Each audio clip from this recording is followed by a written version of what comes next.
ನೆಮ್ಮದಿ ಇರ್ಬೇಕು ಸರ್.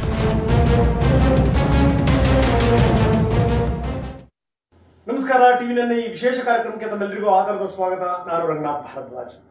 ನೋಡಿ, ಬದುಕು ಅನ್ನುವಂಥದ್ದು ಯಾವ ರೀತಿ ಇರುತ್ತೆ, ಬೆಸ್ಟ್ ಎಕ್ಸಾಂಪಲ್ ಇದು. ಇವತ್ತು ಬಹಳ ದುಃಖದಿಂದ ನಾನು ಈ ಕಾರ್ಯಕ್ರಮವನ್ನು ಶುರು ಮಾಡ್ತಾ ಇದ್ದೀನಿ. ಯಾಕಂದ್ರೆ ಶ್ರಾವಣ ಬಂದಿದೆ, ಪ್ರತಿ ವರ್ಷ ಶ್ರಾವಣ ಬರುತ್ತೆ. ಆದ್ರೆ ಕೆಲವರ ಜೀವನದಲ್ಲಿ ಶ್ರಾವಣ ಅನ್ನುವಂಥದ್ದು ಇದೆಯಲ್ಲ, ಅದು ಸಂಪೂರ್ಣವಾಗಿ ದೂರ ಆಗ್ಬಿಟ್ಟಿರುತ್ತೆ.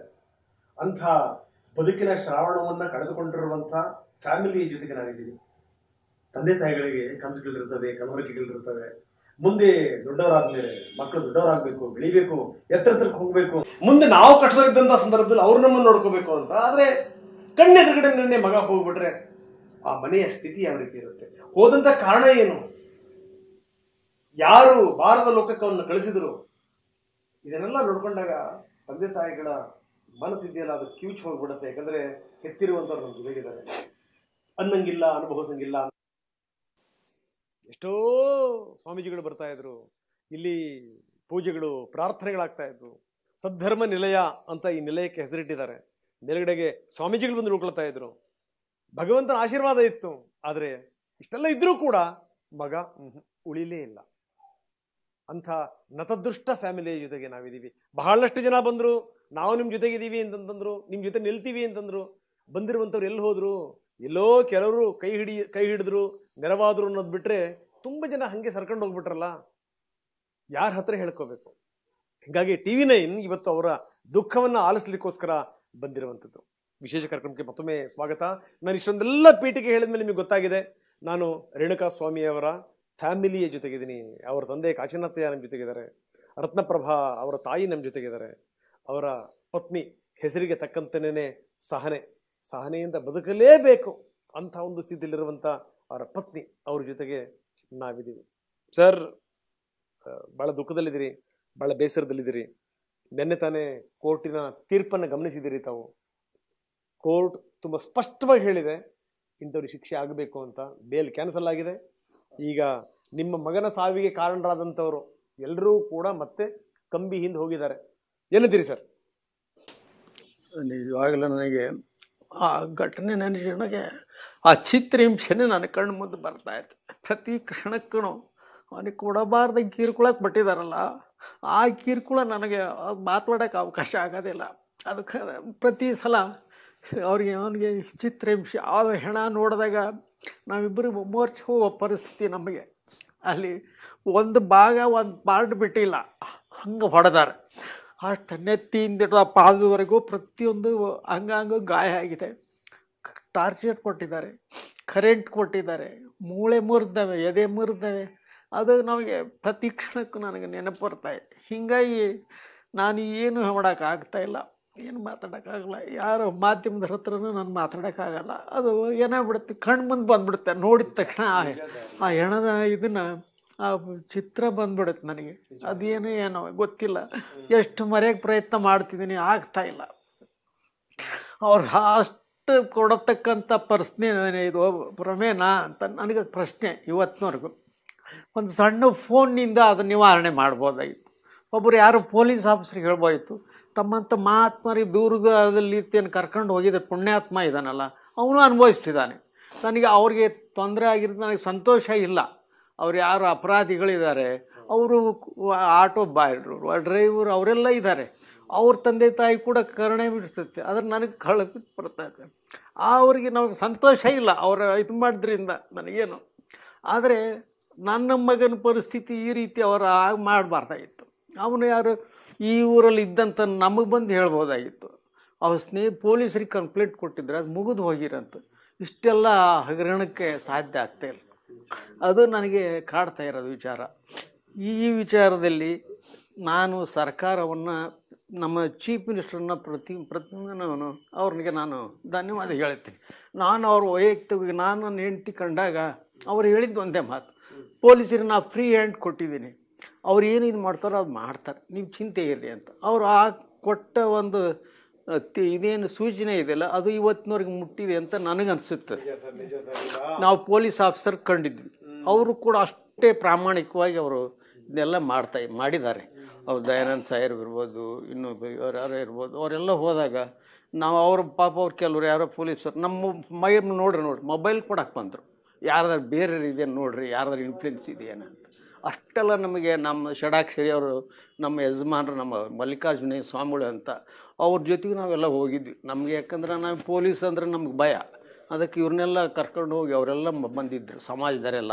ಅವರೆಲ್ಲ ಮಾತಾಡಿ ಅಷ್ಟೆಲ್ಲ ಮಾಡಿದಾಗ ಎಲ್ಲರಿಗೂ ಕೂಡ ನಮಗೆ ಪ್ರತಿಯೊಬ್ಬರು ಸಣ್ಣವರಿಂದ ಹಿಡಿದು ದೊಡ್ಡವರವರೆಗೂ ಪ್ರತಿಯೊಬ್ಬರು ನಮಗೆ ಸಹಕಾರ ಕೊಟ್ಟಿದ್ದಾರೆ. ಈ ವಿಚಾರದಲ್ಲಿ ಕರ್ನಾಟಕ ತುಂಬ ನಮಗೆ ಸಹಕಾರ ಕೊಟ್ಟು ಅವನ್ನೆಲ್ಲ ಸ್ಟ್ರೈಕ್ ಎಲ್ಲ ಮಾಡಿದ್ದಾರೆ, ಪ್ರತಿಯೊಬ್ಬರೂ ಮಾಡಿದ್ದಾರೆ. ಕೊಲೆ ಅದನ್ನು ನಿರ್ದಾಕ್ಷಿಣ್ಯವಾದ ಇದನ್ನು ಮಾಡಿದ್ದಾರೆ. ನನಗೆ ಬಹಳ ಆಶ್ಚರ್ಯ ಆಗುವಂಥದ್ದು ಕಾಶಿನಾಥಯ್ಯನವರು ನೋಡಿದಂಥ ಸಂದರ್ಭದಲ್ಲಿ ಅವ್ರು ಹೇಳ್ತಾರೆ, ಅವರ ಜೊತೆಗಿದ್ದಂಥವರು ಯಾರಿದಾರಲ್ಲ, ಆ ಜೊತೆಗಿದ್ದಂಥವರು ಅವರು ತಪ್ಪು ಅಂತ ನನಗೆ ಅನಿಸ್ತಾ ಇಲ್ಲ, ಅವ್ರಿಗೆ ಶಿಕ್ಷೆ ಆಗದೆ ನಮಗೆ ಬಹಳ ಖುಷಿ ಅಂತ ಅನಿಸ್ತಾ ಇಲ್ಲ. ಆಟೋ ಹೊಡಿತಿರೋರು, ಯಾರೋ ಕೂಲಿ ಮಾಡ್ತಿರೋರು, ಸಂಕಟದಲ್ಲಿರೋರು, ಅಂದ್ರೆ ಇವ್ರ ಮನಸ್ಸು ನೋಡಿ ಯಾವ ರೀತಿ ಇದೆ ಅಂತ.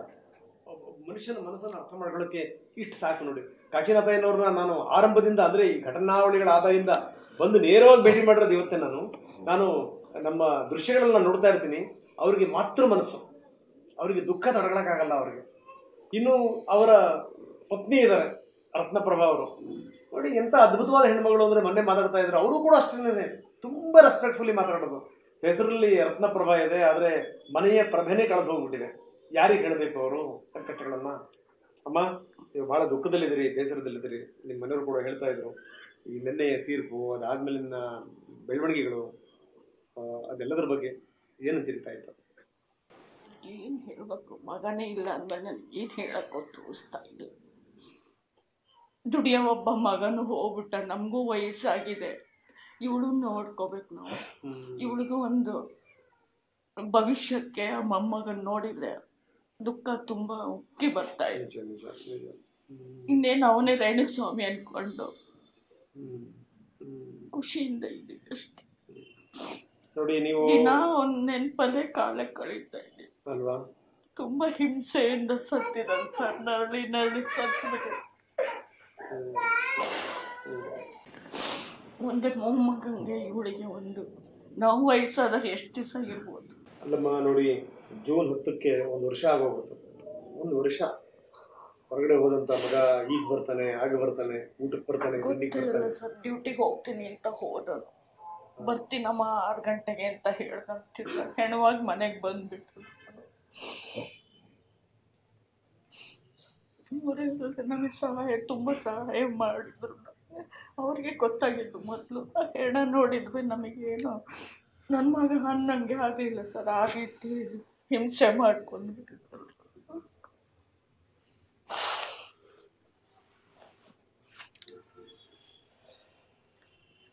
ಸಮಾಧಾನ ಮಾಡ್ಕೊಳ್ಳಿ. ಒಂದು ಕ್ಷಣ ನಾವು ಲೇಟ್ ಆದ್ರೂ ಯಾವಾಗ ಬರ್ತೀಯಪ್ಪ ಊಟಕ್ಕೆ, ಎಷ್ಟೊತ್ತಾಗುತ್ತೆ? ಅಪೋಲಕ್ಕೆ ಹೋಗ್ತಿದ್ನಲ್ಲ ಸರ್, ತುಂಬ ಲೇಟಾಗಿ ಬರೋನು, ರಾತ್ರಿ 12:30 ಬಾಕ್ಸ್ಗಳೆಲ್ಲ ಬರೋವು. ಅದನ್ನೆಲ್ಲ ಹಾಕಿ ಬಂದಾಗ ಅವ್ರು 10 ಸಲ ಫೋನ್ ಮಾಡೋರು, ಯಾವಾಗ ಬರ್ತೀನಪ್ಪಾಜಿ. ಅವತ್ತು ರಾತ್ರಿ 2 ಗಂಟೆ ತನಕ ಕಾತ್ಕೊಂಡು ಕೂತಿದ್ದಾರೆ. ಶನಿವಾರ ಮಗ ಬರ್ತಾನೆ. ನಮಗೆ ಗೊತ್ತೇ ಇಲ್ಲ. 6 ಗಂಟೆಗೆ ಬರ್ತೀನಮ್ಮ ಅಂತ ಹೇಳೋದನ್ನು 7:15 ನಾವು ಫೋನ್ ಮಾಡಿದ್ರೆ ಸ್ವಿಚ್ ಆಫ್ ಅಂತ ಬಂದು, ಅಲ್ಲಿಂದ ಅಲ್ಲಿವರೆಗೂ ಸ್ವಿಚ್ ಆಫ್ ಆಗೋದು. ನಮ್ಗೆ ಸತ್ತಿರೋದು ನಮಗೆ ಗೊತ್ತೇ ಇಲ್ಲ, ನಮಗೆ ಇವ್ರುಗಳ ಫಸ್ಟು ಇವ್ರಿಗೆ ಗೊತ್ತಾಗಿತ್ತು. ಅವ್ರಿಗೆ ಗೊತ್ತಾದ್ಮೇಲೆ ಅವರು ಪಾಪ ನಮಗೆ ತಿಳಿಸೇ ಇಲ್ಲ. ಮತ್ತು ಇವ್ರು ಗಾಬರಿ ಮಾಡ್ಕೊತಾರೆ ಅಂತ ಹೇಳಿಬಿಟ್ಟು ಕಾರ್ ಮಾಡಿಸಿ ನಮ್ಮನ್ನು ಗಂಡ ಹೆಂಡ್ತಿನ ಕಳಿಸಿ, ನಮ್ಮ ಕಸಿನ್ ಒಬ್ರಿದ್ದಾರೆ ಪೊಲೀಸ್, ಅವ್ರ ಜೊತೆ ಕಳಿಸಿ ಅಲ್ಲಿ ಹೋಗಿ ಅದು ಎಷ್ಟೊತ್ತಿನ ಮೇಲೆ ನಮಗೆ ಬಾಡಿ ತೋರಿಸಿದ ಮೇಲೆ ಸರ್ ನಮಗೆ ಗೊತ್ತಾಗಿದ್ದು. ನಮಗೆ ಅಲ್ಲಿವರೆಗೂ ಅವನು ನಾವೇನೋ ಗಲಾಟೆ ಮಾಡ್ಕೊಂಡು ಹೋಗಿದ್ದಾನೆ, ಅಲ್ಲಿ ಸಿಗೆ ಬಿದ್ದಿದ್ದಾನೆ, ಕರ್ಕೊಂಬಂದ್ರಾಯ್ತು ಅಂತ ಇವಳಿಗೆ ಸಮಾಧಾನ ಮಾಡ್ಕೊಂಡು ಹೋದೆ ನಾನು. ಕರ್ಕೊಂಬರ್ತೀನಿ ಬಿಡಮ್ಮ, ಏನೋ ಗಲಾಟೆ ಮಾಡ್ಕೊಂಡು ಹೋಗಿರ್ಬೇಕು ಅವನು ಅನ್ನೋ ಭರವಸೆ ಮೇಲೆ ಹೋದೆ ಸರ್ ನಾನು. ಅಲ್ಲಿ ನೋಡಿದರೆ ನೋಡೋ ಪರಿಸ್ಥಿತಿನೇ ಇರಲಿಲ್ಲ ಸರ್. ಮಗ ಶವವಾಗಿ ಎಲ್ಲೂ ಇಲ್ಲ ಸರ್, ಏನೇನು ಬಿಟ್ಟಿಲ್ಲ. ತಲೆ ತೂತಾಗೋಗಿದೆ, ಕಾಲು ಕೈ ಊದ್ಕೊಂಡಿದೆ, ಕೈಗೆಲ್ಲ ಸುಟ್ಟು ಬಿಟ್ಟಿದ್ದಾರೆ, ಮುಖ ಅನ್ನೋದು ವಿಚಿತ್ರವಾಗಿ ಆಗೋಗ್ಬಿಟ್ಟಿತ್ತು. ನೋಡಿದ್ರೆ ಜ್ಞಾನ ತಪ್ಪೇ ಬೀಳ್ಬೇಕಾಗ ಆ ಥರ ಮಾಡ್ತೀವಿ. ಇನ್ನು ತಾವಿಬ್ರು ಹೋದ್ರ ನೋಡಕ್ಕೆ? ಹೌದು, ನಾವು ನಮ್ಮ ಜೊತೆಗೆ ಒಬ್ರು ಪೊಲೀಸ್ ಬಂದಿತ್ತು. ನಮ್ಮ ಕಸಿನ್ ಅವರು ನಮ್ಮ ರಿಲೇಟಿವ್ ಆಗ್ತಾರೆ ಸರ್, ಮಲ್ಲಿಕಾರ್ಜುನ್ ಅಂತ. ರಿಲೇಟಿವ್ ಅವರು ಪೊಲೀಸ್ ಈಗ ಮಲ್ಲಿಕಾರ್ಜುನ್ ಅಂತ ಅವ್ರನ್ನ ಕರ್ಕೊಂಡು ಬೆಳಗ್ಗೆ ಇಲ್ಲಿಂದ 5 ಗಂಟೆಗೇನೆ ಹೋಗಿ ಅಲ್ಲಿ ಹೋಗೋದಂಗ ಗೊತ್ತಿಲ್ಲ ನಿಮಗೆ? ಹೆಣ ನೋಡಿದ್ಮೇಲೆ ಸರ್ ನಮಗೆ ಗೊತ್ತಾಗಿರೋದು. ನಮಗೆ ಅಲ್ಲಿವರೆಗೂ ನಮಗೆ ಗೊತ್ತಿಲ್ಲ. ಅಲ್ಲಿ ಹೋಗಿ ಅಮ್ಮನ ಹತ್ರ ನಮ್ಮ ಇವರ ಅಣ್ಣನ ಮಗ ಹೇಳ್ದ, ಇಲ್ಲ ಚಿಕ್ಕಪ್ಪ ಅವ್ನು ಕೊಲೆ ಆಗೋಗಿದೆ, ಅವ್ನು ಇಲ್ಲ. ಅವಾಗೇ ನಮಗೆ ಗೊತ್ತಾಗಿರೋದು. ಬಾಡಿ ನೋಡ್ಬೇಕು ಅಂತೀವಿ. ಅಲ್ಲಿ ವಿಕ್ಟೋರಿಯಾ ಇದ್ರು ಕರ್ಕೊಂಡೋಗಿ ಹಿಂಗೆ ಕೂತ್ಕ ಅಲ್ಲಿ ಆಮೇಲೆ ಕರ್ಕೊಂಡೋಗಿ ನೋಡಿದ್ವಿ. ಬಾಡಿ ನೋಡಿದ್ಮೇಲೆ ಗೊತ್ತು ಇಷ್ಟೊಂದಾಗಿರೋದು ಅಂತ ಗೊತ್ತಿದೆ ಸರ್. ಕೊಲೆ ಆಗಿದೆ ಅಂತ ಗೊತ್ತಾದ್ರೆ ಈ ಥರ ಕೊಲೆ ಮಾಡಿದ್ದಾರೆ ಅಂತ ಗೊತ್ತಾಗ.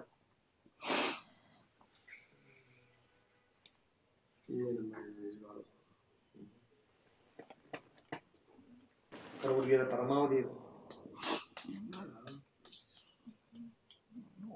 ಗಳಿಗೆನ ಹಂಗಿತ್ತು ನಮ್ಮ ರಾಜ್ಯರನೇ ಸರ್.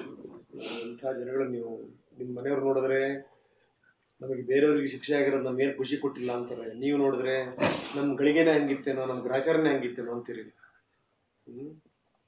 ಏನು ಅದ್ಭುತವಾದ ತಂದೆ ತಾಯಿಗಳು ನೀವು. ಮಗ ಉಳಿಲಿಲ್ವಲ್ಲ ಸರ್. ಎಂಥ ತಂದೆ ತಾಯಿ ಇದ್ರೆ ಮಗ ಉಳಿತಿದ್ರೆ ಚೆನ್ನಾಗಿ.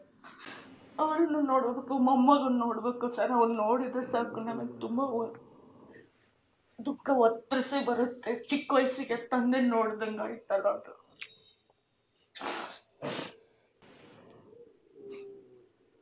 ಇಲ್ಲಿ ಎತ್ಕೊಂಡಾಗೆಲ್ಲ ಫೋಟೋ ನೋಡುತ್ತೆ ಸರ್. ಅಪ್ಪನ ಮುಖ ನೋಡುತ್ತೆ, ದಿವಸ ನೋಡುತ್ತೆ. ಅಪ್ಪನ ಮುಖ ನೋಡಿ ನಗುತ್ತೆ.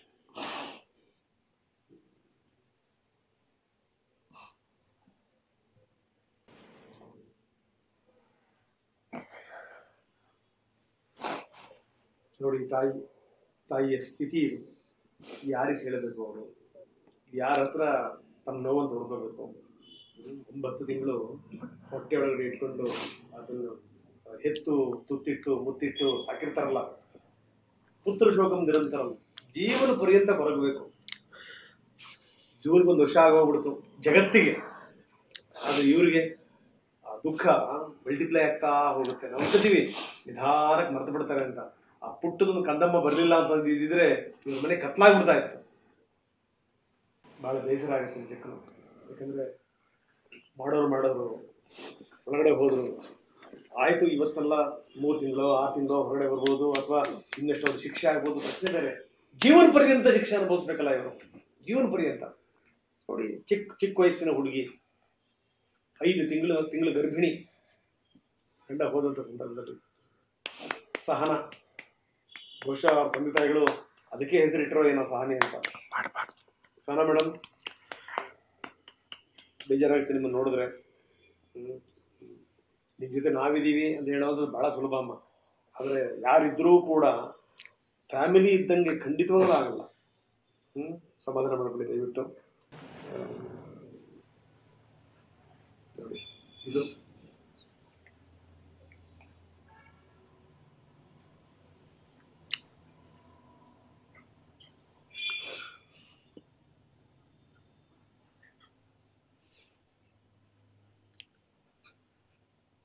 ನನ್ನ ಮಗನಿಗೆ ಶಶಿಧರ ಅಂತ ಹೆಸರಿಟ್ಟಿದ್ದಾರೆ.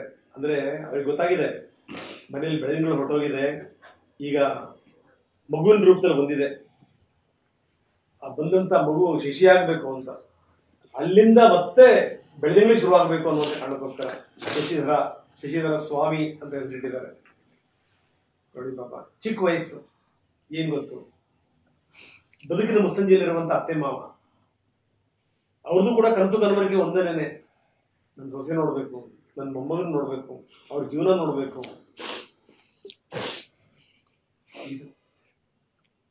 ಇವತ್ತಿನ ಕಾರ್ಯಕ್ರಮ ನಾವು ಬಂದ್ವಿ, ಮಾತಾಡಿದ್ವಿ, ನಾವು ಸಮಾಧಾನ ಹೇಳಿದ್ವಿ, ನಿಮ್ ಜೊತೆ ನಾವಿದ್ದೀವಿ ಅನ್ನುವಂಥದ್ದು ಖಂಡಿತವಾಗ್ಲೂ ಅಲ್ಲ.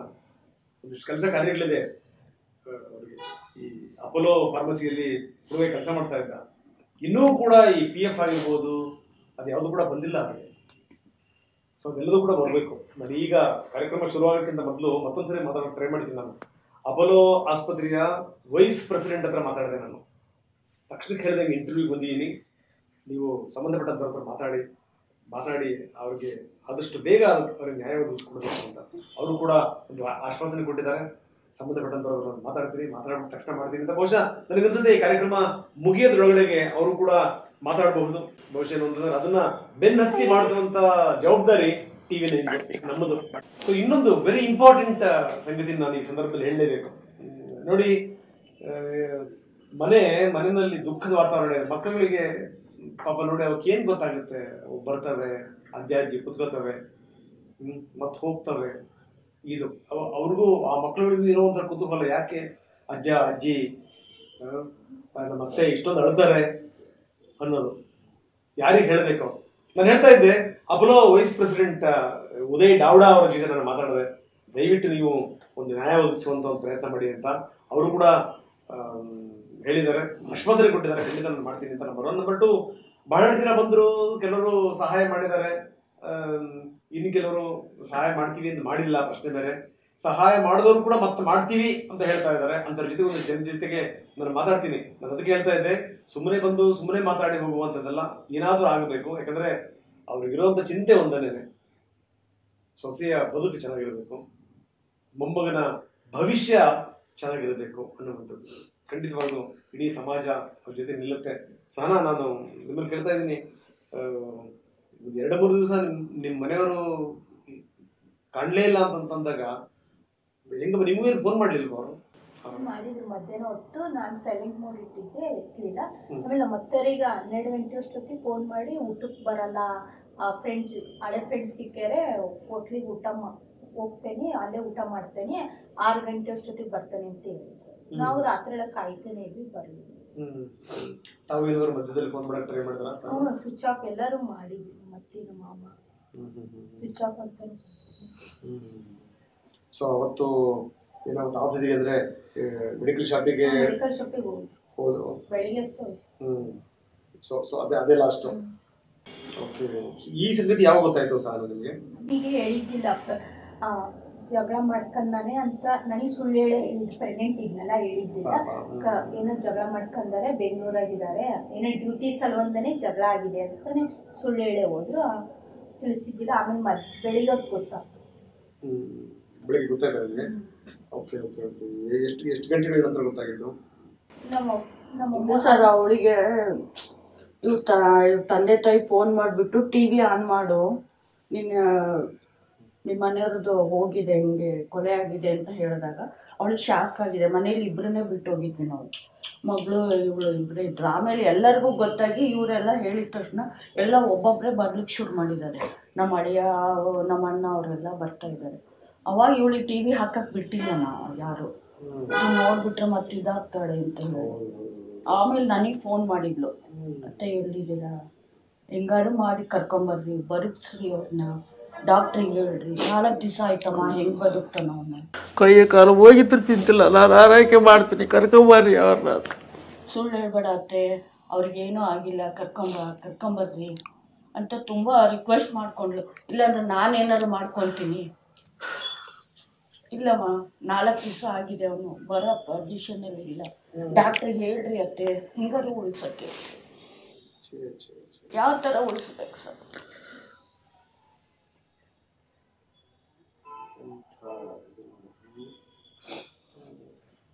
ಫೋನ್ ಮಾಡ್ತಿದ್ದಾಳೆ, ನಾವು ಸುಳ್ಳು ಹೇಳ್ತಾ ಇದ್ದೀವಿ, ಕರ್ಕೊಂಬರ್ತೀವಮ್ಮ, ಹೆಣ್ವಾಗಿ ಕರ್ಕೊಂಬರ್ತೀವಿ ಅಂತ ಹೇಳಿಲ್ಲ ಸರ್. ಕೊನೆಗೆ ಅವಳಿಗೆ ಹೆಂಗೋ ವಿಷಯ ಗೊತ್ತಾಗಿ ಫೋನ್ ಮಾಡಿದ್ಲು ನನಗೆ, ಅತ್ತೆ ಹಿಂಗಾರು ಮಾಡಿ ಕರ್ಕೊಂಬರ್ರಿ, ನಾನು ನೋಡ್ಕೊತೀನಿ ಅವ್ರನ್ನ, 4 ದಿವಸ ಆಯ್ತಮ್ಮ, ಹೆಂಗೆ ಬರ್ತಾನೆ, ಡಾಕ್ಟ್ರಿಗೆ ಹೇಳ್ರಿ, ಉಳ್ಸೋಕ್ಕೆ ಹೇಳ್ರಿ, ಒಂಚೂರು ಜೀವ ಇದ್ದು ಸಾಕು ನನಗೆ. ಆ ಟೈಮಲ್ಲಿ ಹೇಳಂಗಿಲ್ಲ, ಶಾಕ್ ಆಗ್ತಾಳೆ. ಎಂಥ ಸ್ಥಿತಿ ಅಮ್ಮ ಇದು. ನೀವು ನೋಡಿದ್ರೆ ಅಲ್ಲಿದ್ದೀರಿ, ಹೇಳಂಗಿಲ್ಲ, ಬಿಡಂಗಿಲ್ಲ. ಆಮೇಲೆ ಹೇಗೋ ಗೊತ್ತಾಗಿದೆ, ಟಿವಿ ನೋಡಿ ಸಮಾಧಾನ ಮಾಡ್ಕೊಂಡು. ನಿಮಗೆ ಟಿವಿ ಹಾಕಿದ್ರೆ ಗೊತ್ತಾಗಿತ್ತು? ಟಿವಿ ನೋಡಿದ್ದಿಲ್ಲ, ಅದು ಹಚ್ಚಿದ್ರು ಬರ್ತಿದ್ದಿಲ್ಲ, ನಾವು ತೆಗೆದ್ಬಿಟ್ಟಿದ್ವಿ ಕನೆಕ್ಷನ್ ಎಲ್ಲ. ಇವರೆಲ್ಲ ಹೇಳಿದ ತಕ್ಷಣನೇ ನಾವು ಟಿವಿ ಆಫ್ ಮಾಡಿಬಿಟ್ವಿ. ಅಲ್ಲಿ ಹೋಗ್ತಿದ್ದಂಗೆ ನಮಗೆ ಮೊಬೈಲ್ ಇದು ಮಾಡಿ ಇದು ಪೊಲೀಸ್ನವರೆಲ್ಲ ಹಿಂಗೆ ಬಂದ್ಬಿಟ್ರು, ಮೀಡಿಯಾದವರೆಲ್ಲ ಬರೋಕ್ಕೆ ಶುರು ಮಾಡಿಬಿಟ್ರಲ್ಲ, ಟಿವಿಯಲ್ಲಿ ಬರುತ್ತೆ ಅಂತ ಇವಳಿಗೆ ನಾವು ಮನೆಗೆ ಫೋನ್ ಮಾಡಿ ಹೇಳಿದ್ವಿ, ಹಾಕಕ್ಕೆ ಹೋಗ್ಬೇಡ್ರಿ. ಎಷ್ಟು ತನಕ ಮುಚ್ಚಿಡಕ್ಕೆ ಸಾಧ್ಯ ಹೇಳಿ ಅಲ್ವಾ? 11 ಗಂಟೆ. ನೋಡಿ, ಎಂತ ಅದ್ಭುತವಾದ ಫ್ಯಾಮಿಲಿ. ತಂದೆ ತಾಯಿ ಕಣ್ಣೀರಲ್ಲಿ ಕೈ ತೊಳಿತಾ ಇದ್ದಾರೆ. ಅವರಿಗೆ ತಾನು ಹೆತ್ತ ಮಗ ಶವ ಆಗಿದ್ದಾನಲ್ಲಿ, ಅದು ಎಂಥ ಸ್ಥಿತಿನಲ್ಲಿ, ಯಾವ ಯಾವ ಭಾಗವನ್ನೂ ಕೂಡ ಬಿಟ್ಟಿಲ್ಲ, ಅಷ್ಟರ ಮಟ್ಟಿಗೆ ಚಿತ್ರ ಹಿಂಸೆ ಕೊಟ್ಟು ಕೊಂದಿರುವಂಥದ್ದು ಅಂತ ಸ್ಥಿತಿ. ಇನ್ನೊಂದು ಕಡೆಗೆ 5 ತಿಂಗಳ ಗರ್ಭಿಣಿ. ಆಕೆ ಹೇಳ್ತಿದ್ದು ಒಂದನೇನೆ, ಒಂದು ಚೂರು ಜೀವ ಉಳಿದ್ರು ಸರಿ, ನಾನು ನನ್ನ ಗಂಡನ ಕಾಪಾಡ್ಕೊತೀನಿ ಅಂತ. ಎಂತ ಸಂಗತಿ. ಅದಕ್ಕೆ ನಾನು ಹೇಳೋದು, ಯಾರೋ ಏನೋ ಉಮೇದಲ್ಲಿ ಮಾಡ್ತಾರಲ್ಲ, ಇವೆಲ್ಲ ಕಣ್ಣೀರಿನ ಶಾಪಗಳು ದೊಡ್ಡದಂಗಿರ್ತಾವ ಹೇಳಿ. ಮಾಡುವವರಿಗೆ ಶಿಕ್ಷೆ ಆಯಿತು, ಒಳಗಡೆ ಹೋದ್ರು, ಇವತ್ತು ನಾಳೆ ಬರ್ಬೋದು, ಪ್ರಶ್ನೆ ಬೇರೆ. ಆದ್ರೆ ಆಗಿರೋದು ಯಾರಿಗೆ ಹೇಳಬೇಕು ಈ ಕಷ್ಟಗಳನ್ನ? ಸರಿ, ಇಷ್ಟೆಲ್ಲ ಆದ್ಮೇಲೆ ಸ್ನಾನ ಎಷ್ಟೊತ್ತಿಗೆ ಮನೆ ಗೊತ್ತಾಗಿದ್ದು? ಎಷ್ಟೊತ್ತಿಗೆ ನಿಮಗೆ? ಬೆಳಿಗ್ಗೆ ಗೊತ್ತಾಯ್ತು. ಆಮೇಲೆ ಜನಗಳು ಬರ್ತಾ ಇದ್ದಾನೆ, ಸಂಶಯ ಬಂತು, ಯಾರು ಬರ್ಲಿ, ಎಲ್ಲರಿಗೂ ಕೇಳಿದ್ರೆ ಎಲ್ಲರೂ ಮುಚ್ಚಾಕ್ತಿದ್ರು. ಆಮೇಲೆ ಗೊತ್ತಾಯ್ತು, ಆಮೇಲೆ ಫೋನ್ ಮಾಡಿದೆ ಇಲ್ಲಿಗೆ. ಹೆಂಗಿತ್ತು ಮನಸ್ಥಿತಿ? 5 ತಿಂಗಳ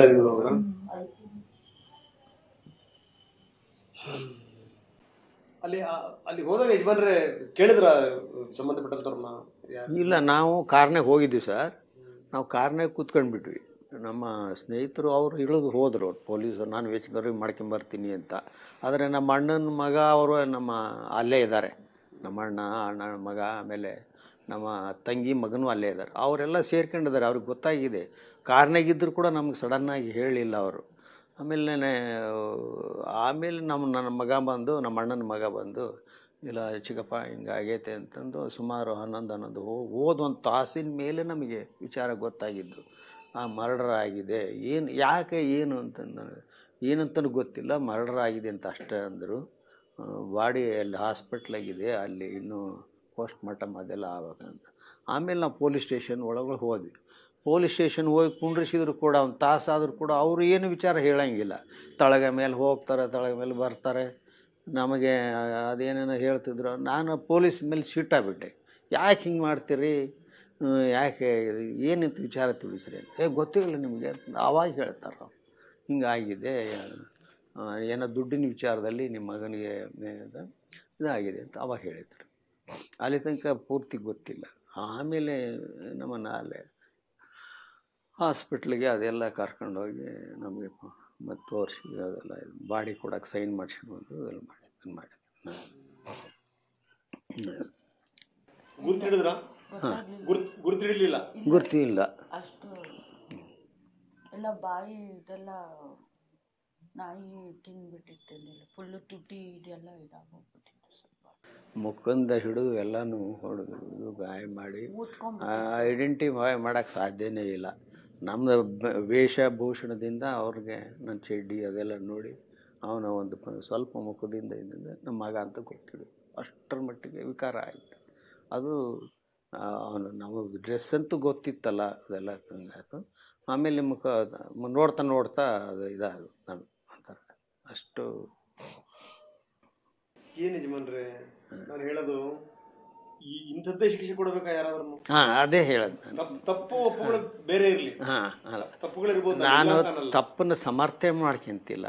ಆ ತಪ್ಪಿಗೆ ಪ್ರಮಾಣವಾಗಿ ಇದು ಮಾಡಬೇಕಾಯ್ತು. ಏನಿಲ್ಲ, ಒಂದು ಆ ಪುಣ್ಯಾತ್ಗೀತಿ ಅದನ್ನು ಏನಂತ ಕಾಲು ಅದೇನೋ ಬ್ಲಾಕೋ ಏನೋ ಮಾಡ್ಬೇಕು ಅದು ಮಾಡ್ಕೊಂಡಿದ್ರೆ ಆಗಿ ಹೋಗಿರೋದು. ಬೇಡ, ಇಲ್ಲಿ ಪೊಲೀಸರಿಗೆ ಫೋನ್ ಮಾಡಿ ಹೇಳ್ಬೋದಾಗಿತ್ತ ಹಿಂಗೆ ಮಾಡ್ತಾರೆ ಅಂತ. ಅವ್ರು ದೊಡ್ಡ ವ್ಯಕ್ತಿ ಅಲ್ಲ, SP ಗೋ DYSPಗೋ ಪೊಲೀಸ್ನರಿಗೋ ಫೋನ್ ಮಾಡಿದ್ರೆ ಕರೆದು ಅವ್ರು ಮಾಡಿ ಶಿಕ್ಷೆ ಏನು ಕೊಡ್ಬೋದಾಗಿತ್ತು, ಅರೆಸ್ಟ್ ಮಾಡ್ಬೋದಿತ್ತು, ಏನು ಮಾಡ್ಬೋದಿತ್ತು. ಪ್ರಾಣ ತೆಗೆ ಅಂತ ಇವತ್ತಿನ ತೀರ್ಮಾನದಲ್ಲಿ ಅವೆಲ್ಲ ಇನ್ಸ್ಟ್ರೂಮೆಂಟ್ರಿಂದ ಏನೇನೋ ಮಾಡ್ತಾರೆ. ಅಂಥದ್ರಲ್ಲಿ ನಾನು ಸಮರ್ಥನೆ ಮಾಡ್ಕೊಂತಿಲ್ಲ. ತಪ್ಪಿಗೆ ಆ ಥರ ಆಗಬಾರ್ದು ಅಷ್ಟೇ. ನಾನು ಮಾರ್ಗಗಳು ಇದ್ವಲ್ಲ ಅಂತ, ಮಾರ್ಗಗಳು ಇದ್ವಲ್ಲ, ಅದು ಈ ರೀತಿ ಹಿಂಸೆ ಕೊಟ್ಟು ಈ ರೀತಿ ಹೆಂಗದು ಯಾವ ರೀತಿ ಅವ್ರಿಗೆ ಮನಸ್ಸು ಬಂದಿತ್ತು. ಅದು ಕೂಡ 8-10 ಜನ ಸೇರ್ಕೊಂಡು ಒಂದು ಗೋಡೌನ್ನಲ್ಲಿ ಇಷ್ಟು ನನ್ನ ಮಗ ಇರೋದು ತಾಳ್ದಾಗ ಬಂದಿತ್ತು. ಅವನಿಗೆ ಒಡಕ್ಕೆ 5-6 ಜನ ಬೇಕು ಸರ್. ನಾನು ಅವನಿಗೆ ಏನೋ ಕುಡ್ಸಕ್ಕೆ ತಿನ್ನೋಸಕ್ಕೆ ಹೋಗಿದ್ರೆ ಮಾಂಸ ಅದೆಲ್ಲ, ನಾನು ಜಂಗಮಾನ ತಿನ್ನಕ್ಕೆ ಬರಲ್ಲ ಅಂತ ಅದೆಲ್ಲ ಬಂದಿದೆ. ನಾನು ಮಾಂಸಾಹಾರಿ ಅಲ್ಲ ಅಂತ ಅದನ್ನು ಬಾಯಿ ತುರ್ಕಕ್ಕೆ ನೋಡಿದಾರಂತೆ. ಅವೆಲ್ಲ ನಮಗೆ ಒಂಥರ ಮನಸ್ಸಿಗೆ ಹೋಗ್ತಾ ಇಲ್ಲ ಅದೆಲ್ಲ ಘಟನೆಗಳು. ನಮಗೆ ಅದು ಮತ್ತೆ ಮತ್ತೆ ಇವರು ಇಷ್ಟು ಇದು ಮಾಡ್ಯಾರಲ್ಲ ಅಂತ ಅದೇ ಘಟನೆ ಬರ್ತಾ ಇದೆ. ನೀವು ಯಾವ ಸಿನಿಮಾದಾಗೂ ಈ ಚಿತ್ರ ನೋಡಿಲ್ಲ. ಏನು ಸಿನಿಮಾ ಎಂಥ ಅದು ಅದೇ ಅದು ಅಂತಪ್ಪ ಅಂತ ಏನೇನೋ ಬರ್ತಿತ್ತು, ಅದೇನೋ ಊರು ಕಿತ್ತು ಮಾಡೋದು ಆ ಥರನೇ ಮಾಡಿದ್ದಾರೆ ಇವರು. ಸಿನಿಮಾನು ಮೀರಿಸ್ಬಿಟ್ರು. ಹಾಂ, ಮೀರಿಸ್ ಎಂಥ ಕಟಕರ್ಕಿಂತ ಕಟಕರಾಗಿದೆ. ನ್ಯಾಯ ಅದು ಸಿಗುತ್ತೋ ಅದಲ್ಲ, ಅದು ಬೇರೆ. ಅದು ಕಾನೂನು ದೃಷ್ಟಿಯಿಂದ ಅದೇನಾಗುತ್ತೋ ಅದಾಗುತ್ತೆ. ನಮಗೆ ನ್ಯಾಯ ಸಿಗುತ್ತೆ ಅಂತ ನಮ್ಗೆ ಭರವಸೆ ಇದೆ. ದೇಶದ ಕಾನೂನು ಬಗ್ಗೆ ನಂಬಿಕೆ ಇದೆ. ನಾನು ಸ್ವಲ್ಪ ಓದಿ ತಿಳ್ಕೊಂಡನು. ನಾನು ಕಾನೂನು ಬಗ್ಗೆ ಪ್ರಶ್ನೆ ಮಾಡಲ್ಲ. ಆದರೆ ಕೆಲವು ಮಧ್ಯವರ್ತಿಗಳಲ್ಲಿ ಇವೆಲ್ಲ ನಡೀತಾವಲ್ಲ, ಯಾವ್ರಿಗೆ ಹೆಂಗೆ ಬೇಲ್ ಸಿಗ್ತೈತಿ, ಏನು ಆಕೈತಿ, ಇವೆಲ್ಲ ಸ್ವಲ್ಪ ಪ್ರಶ್ನೆ ಮಾಡಬೇಕಾದ್ದು ನಮಗೆ ಒಂಥರ ಆತಂಕ ಆಕತಿ. ಹಾಂ, ಯಾಕೆಂದರೆ ಅಲ್ಲಿ ಹೈಕೋರ್ಟ್ನಿಂದ ನನಗೆ ನ್ಯಾಯದ ಬಗ್ಗೆ ಇದೆ. ನಾನು ಹೈಕೋರ್ಟ್ದು ಒಂದು ಪಾಯಿಂಟ್ ನನಗೆ ಭಾಳ ನೋವಾಗಿದ್ದು. ನನಗೆ ಏನಂದರೆ ಅಪಹರಣ ಆಗಿಲ್ಲ, ಅವನಾಗಿ ಹೋಗಿದ್ದಾನೆ ಅಂತಂದು ಅಲ್ಲಿ ಕೋರ್ಟ್ನಾಗೆ. ಅಂದರೆ ಇವ್ನಿಗೆ ಹೊಡೆದು ಬಡ್ದು ಕೊಲೆ ಮಾಡಿ ಕರ್ಕೊಂಡು ಹೋದ್ರೆ ಮಾತ್ರ ಅಪಹರಣನ. ಈ ರೀತಿ ಮಾಡಿ ಕರ್ಕೊಂಡು ಹೋಗಿದ್ದು ಅಪಹರಣ ಅಲ್ವಾ? ನಾನು ನನ್ನ ವೈಯಕ್ತಿಕ ಪ್ರಶ್ನೆ ಮಾಡ್ತಿರೋದು, ನಾನು ಕಾನೂನು ಪ್ರಶ್ನೆ ಮಾಡ್ತಾ ಇಲ್ಲ. ಆದ್ರೂ ಆ ಥರ ಅವರು ನ್ಯಾಯಾಂಗದಲ್ಲಿ ಆ ಥರ ಇರಿದೆಯಾ ಅಂತ. ಹೊಡೆದು ಬಡ್ದು ಹೋದ್ರೆ ಮಾತ್ರ ಕರ್ಕೊಂಡು ಹೋದ್ರೆ ಅದು ಅಪಹರಣ ಅಂತನಾ? ಈ ಮೋಸ ವಂಚನೆಯಿಂದ ಮಾಡಿ ಕರ್ಕೊಂಡು ಹೋಗಿದ್ದು ಅದು ಅಪಹರಣ ಅಲ್ಲ. ನಾನು ಯಾರನ್ನೂ ಪ್ರಶ್ನೆ ಮಾಡ್ತಿಲ್ಲ. ನನ್ನ ಒಂದು ಪ್ರಶ್ನೆ ನನಗೆ ಇವತ್ತಿನವರೆಗೂ ಕಾಡ್ತಾ ಇದ್ದಾವೆ. ಕೆಲವೆಲ್ಲ ಅವು ಕಾನೂನು ದೃಷ್ಟಿಯಿಂದ ಮಾಡ್ತಕ್ಕಂಥ ಅವತ್ತು ಕಾನೂನು ಕೇಸ್ ನಡೀತಾ ಬರ್ತಾ ಇತ್ತು ಸ್ವಲ್ಪ ಪೇಪರ್ನಲ್ಲಿ, ಅವಾಗೆಲ್ಲ ಟಿ ವಿ ಮಾಧ್ಯಮದಲ್ಲಿ ಹೇಳ್ತಿದ್ದಿಲ್ಲ. ಅವೆಲ್ಲ ಬೇಕಾದಷ್ಟು ನನಗೆ ಪ್ರಶ್ನೆಗಳು ಮೂಡ್ತಾ ಇದ್ವು. ಆದರೆ ಸುಪ್ರೀಂ ಕೋರ್ಟ್ ಅದನ್ನೆಲ್ಲ ನನ್ನ ಒಂದು ಏನು ಇತ್ತಲ್ಲ ಅದನ್ನೆಲ್ಲನೂ ಅವರು ಇದು ಮಾಡಿದ್ದಾರೆ, ಅದನ್ನು ಹೌದು ರುಜುವಾತು ಮಾಡಿದ್ದಾರೆ. ನನಗದು ಸಂತೋಷ. ನನಗೇನು ಪ್ರಶ್ನೆಗಳು ಕಾಡ್ತಿದ್ವು ಅದನ್ನು ಸುಪ್ರೀಂ ಕೋರ್ಟ್ ಜಡ್ಜು ಅವ್ರನ್ನೆಲ್ಲ ಪ್ರಶ್ನೆ ಮಾಡಿ ಅದಕ್ಕೆ ಉತ್ತರ ಕೊಟ್ಟಿದ್ದಾರೆ. ನೋಡಿ, ಯಾವ ತಂದೆ ತಾಯಿಗಳಿಗೂ ಕೂಡ ಇಂಥ ಒಂದು ಸ್ಥಿತಿ ಬರಬಾರ್ದು. ಯಾಕಂದರೆ ಆ ತಂದೆ ತಾಯಿಗಳು ಇಬ್ಬರು ನೋಡಕ್ಕಂತ ಹೋಗ್ತಾರೆ, ತಮ್ಮ ಮಗ ಅಂತ ಕಂಡು ಹಿಡ್ಕೊಳಕ್ಕಾಗಲ್ಲ ಅವ್ರಿಗೆ. ಅಂತಹ ಸ್ಥಿತಿ. ಈ ಮನುಷ್ಯ ರೂಪದ ರಾಕ್ಷಸರು ಅರ್ಧ ತಿಂದಿದ್ರು, ತಗೊಂಡೋಗಿ ಬಿಸಾಕದ್ಮೇಲೆ ಪ್ರಾಣಿಗಳ ಅರ್ಧ ತಿಂದಿದ್ದು. ಎಂಥ ಸ್ಥಿತಿ ನೋಡಿ ಇದು. ಯಾವ ಜೀವನ ಇದು? ಏನು ತಪ್ಪು ಮಾಡಿದ್ರು ಅವ್ರು? ನೋಡಿ, ನನಗೆ ತುಂಬ ಇಷ್ಟ ಆಗುವಂಥದ್ದು ಆ ತಂದೆ ತಾಯಿಗಳ ಪ್ರಾಮಾಣಿಕತೆ. ತಪ್ಪು ಮಾಡಿಲ್ಲ ಅಂತ ನಾವು ಹೇಳಲ್ಲ, ಸಮರ್ಥನೆ ಮಾಡ್ಕೊಳ್ಳಲ್ಲ ನಾವು. ಆದರೆ ಅದಕ್ಕೊಂದು ಇಷ್ಟೊಂದು ದೊಡ್ಡ ಶಿಕ್ಷೆ ಕೊಡಬೇಕಾಗಿತ್ತ? ತಿಳಿದಂಥವ್ರು, ಬೆಳೆದಂಥವ್ರು, ಸ್ಟಾರ್ಗಳು, ದೊಡ್ಡ ಹಿಂಡು ದಂಡು ಇರುವಂಥವ್ರು, ಇಷ್ಟೊಂದು ದೊಡ್ಡ ಶಿಕ್ಷೆ. ಅವನೇನು ದೊಡ್ಡ ಪರ್ಸನಾಲಿಟಿ ಇರುವಂಥ ಹುಡುಗನ? ಹಿಂಡು ದಂಡು ಕಟ್ಕೊಂಡು ಹೋಗಿದ್ನೇನೋ? ಯಾಕೆ ಇಷ್ಟೊಂದು? ಯಾವುದೋ ಒಬ್ಬ ಪೊಲೀಸ್ ಅಧಿಕಾರಿ ಹೇಳಿದ್ರೆ ಅರೆಸ್ಟ್ ಮಾಡಿದ್ರೂ ಪರವಾಗಿಲ್ಲ ಅಂತ. ಒಂದ್ ಕಡೆಗೆ ತಂದೆಯಲ್ಲಿದ್ದಂಥ ಪ್ರಶ್ನೆಗಳು. ತಾಯಿ ಯಾರಿಗೆ ಹೇಳಬೇಕು ಪಾಪ? ಯಾರಿಗೆ ಹೇಳಬೇಕು? ಈಗ ಮಾಧ್ಯಮದಲ್ಲಿ ನಾವೊಂದಿಷ್ಟು ಸಂಗತಿಗಳನ್ನ ಹಾಕ್ತಿರ್ತೀವಿ, ಕೋರ್ಟಲ್ಲಿ ಅವರೊಂದಿಷ್ಟು ಜನ ಸಂಗತಿಗಳನ್ನ ಮಾತಾಡ್ತಿರ್ತಾರೆ. ಆ ಪಾಯಿಂಟ್ಗಳು, ಈ ಪಾಯಿಂಟ್ಗಳು. ಇವ್ರು ಹೇಳ್ತಿದ್ದೀರಲ್ಲ, ಇವ್ ವಾಲಂಟ್ರಿಲಿ ಹೋದ, ಇವಂದೇ ತಪ್ಪು, ಇವಂದೇ ಪ್ರೇರಣೆ, ಎಲ್ಲವೂ ಕೂಡ ಕೇಳಿದಂಥ ಸಂದರ್ಭದಲ್ಲಿ ಹೆತ್ತಂಥವ್ರಿಗೆ ಎಷ್ಟು ಹೊಟ್ಟೆ ಉರಿಯುತ್ತೆ. ಏನಪ್ಪ ಇದು? ಎಂಥ ಮನೆ! ನಾನು ವೀಕ್ಷಕರು ಜಸ್ಟ್ ನಿಮ್ಮ ಗಮನ ತರ್ತಾ ಇದ್ದೀನಿ. ನಾನು ಮನೆಯೊಳಗಡೆ ಬಂದಂಥ ಸಂದರ್ಭದಲ್ಲಿ ಆ ಮೊದಲ ರೂಮಲ್ಲಿ 99 ವರ್ಷ ವಯಸ್ಸಿನ ಅಜ್ಜಿ ಇದ್ದಾರೆ, ಪ್ರಮೀಳಮ್ಮ ಅಲ್ವಾ ಸರ್? 99 ವರ್ಷ. ಆ ಅಜ್ಜಿ ಕಣ್ಣು ಇನ್ನೂ ತುಂಬ ಸ್ಪಷ್ಟವಾಗಿದೆ, ಕಿವಿ ಕೇಳಿಸಲ್ಲ. ಬರೆದು ತೋರಿಸಿದ್ರೆ ತುಂಬ ಸ್ಪಷ್ಟವಾಗೋದ. ಇನ್ನೂ ಕೂಡ ಈ ತಾಯಿಯ ತಾಯಿ ಇನ್ನೂ ಕೂಡ ಮೊಮ್ಮಗ ಎಲ್ಲಿದ್ದಾನೆ ಅಂತ ಗೊತ್ತಿಲ್ಲ. ಅದು ನನಗೆ ಮುಚ್ಚಿಟ್ಟಿದ್ದಾರೆ. ಟ್ರಾನ್ಸ್ಫರ್ ಆಗಿದೆ, ಬೇರೆ ಕಡೆ ಕೆಲಸ ಮಾಡ್ತಾ ಇದ್ದಾನೆ, ಅದನ್ನು ಹೇಳಿ. ಅಜ್ಜಿ ನಿಮ್ಮ ತಾಯಿ ನೋಡಿ, ಚಾತಕ ಪಕ್ಷಿ ತರ ಕಾಯ್ತಾ ಇದೆ. ಚಾತಕ ಪಕ್ಷಿ ತರ 99 ವರ್ಷ ಸರ್.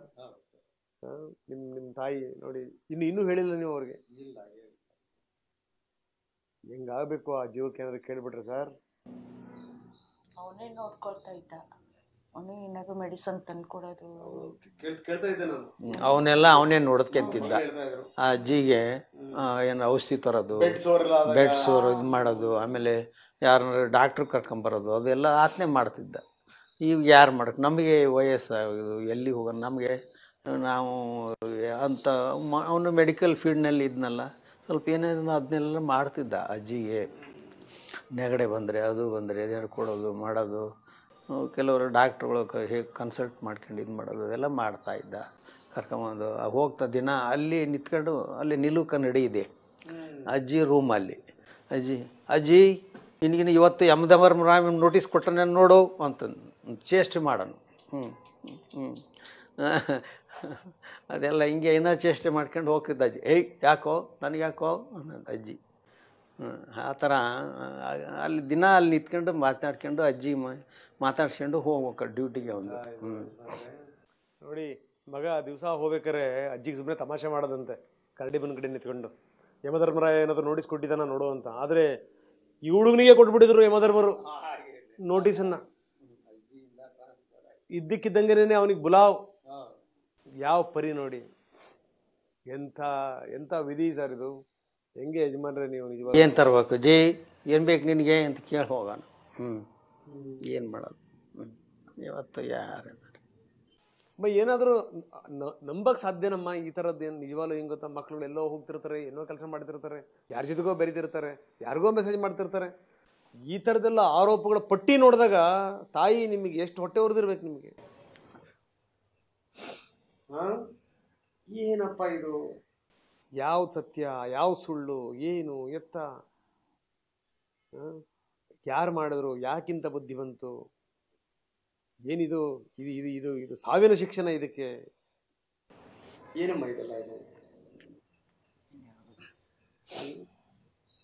ನೋಡಿ, ತಂದೆ ತಾಯಿಗಳಲ್ಲಿ ಮಾತಿಲ್ಲ, ಮೌನ. ಪಾಪ ಮೌನವೇ ಮಾತು. ಏನಾದರೂ ಮೌನವಾಗಿದ್ದು ಯಾವುದನ್ನು ಹೇಳಕ್ ಸಾಧ್ಯ ಇಲ್ಲಲ್ಲ, ಅದನ್ನ ಕಣ್ಣೀರು ಹೇಳ್ತಾ ಇದೆ ಅಷ್ಟನ್ನೇ. ಕಣ್ಣೀರು. ಈ ಕಣ್ಣೀರು ಇವತ್ತು ಬಂದಿರುವಂಥ ಕಣ್ಣೀರಲ್ಲ ಇದು. ಮಗ ನಾಪತ್ತೆಯಾದ ಅಂದಾಗಿನಿಂದ ಅಲ್ಲಿ ಹೋಗಿ ಅಲ್ಲಿ ಪೂರ್ತಿ ಅರ್ಧಂಬರ್ಧ ಬಿದ್ದಿರುವಂಥ ಹಣ ನೋಡಿದ್ರಲ್ಲ, ಆವಾಗಿನಿಂದ ಸುರಿತಿರುವಂಥ ಕಣ್ಣೀರು ನಿರಂತರವಾಗಿ ಸುರಿತಾ ಇದೆ. ಆ ಹುಡುಗಿ ಸಹನಾ ನನಗೆ ಭಾಳ ಆಶ್ಚರ್ಯ ಆಗುವಂಥದ್ದು ಏನು ಅಂದರೆ, 5 ತಿಂಗಳ ಗರ್ಭಿಣಿ. ಇನ್ನು 4 ತಿಂಗಳನ್ನ ಹೆಂಗೆ ಸಹಿಸ್ಕೊಂಡಿರ್ಬೇಕಮ್ಮ ಸಹನಾ ನೀವು? ಅದು ಪರಿಸ್ಥಿತಿ ಕಷ್ಟ ಆಯ್ತು ಸರ್. ಪಾಪ ಅವರು ನಮಗೆ ಹಾಸ್ಪಿಟ್ಲರು ಭಾಳಷ್ಟು ಸಹಾಯ ಮಾಡಿದರು. ನರ್ಸಿಂಗ್ ಹೋಮ್ನವರು ಅವರೆಲ್ಲ ಆಕೆಗೆ ವಿಶೇಷ ಟ್ರೀಟ್ಮೆಂಟ್ ಎಲ್ಲ ಮಾಡ್ಯಾರ. ಪಾಪ ಅವರು ಮಲ್ಲಿಕಾರ್ಜುನ ಕೀರ್ತಿ ಅಂತ, ಯಾವ ನರ್ಸಿಂಗ್ ಹೋಮ್? ಕೀರ್ತಿ ಹಾಸ್ಪಿಟ್ಲ್ ಅಂತ. ಅವರೆಲ್ಲ ನಮಗೆ ನೀನೇನು ಹೆದರಬೇಡಮ್ಮ, ನಾವು ನಾರ್ಮಲ್ ಮಾಡಿಸ್ತೀವಿ ಅಂತಂದು ಹೇಳಿ ಯಾವುದು ನಮಗೆ ಹಣಕಾಸಿನ ದುಡ್ಡು ತಳಿಸ್ಕೊಳ್ಳಲಿಲ್ಲ. ಹೌದಾ? ಹಾಂ, ಆವತ್ತಿಂದನೂ ಅವರು ಡೆಲಿವರಿ ಆಗತನಕ ಅವರೇ ಎಲ್ಲ ನೋಡ್ಕೊಂಡಿದ್ದಾರೆ. ನಾವು ಅವ್ರಿಗೂ ಕೂಡ ಕೃತಜ್ಞತೆ.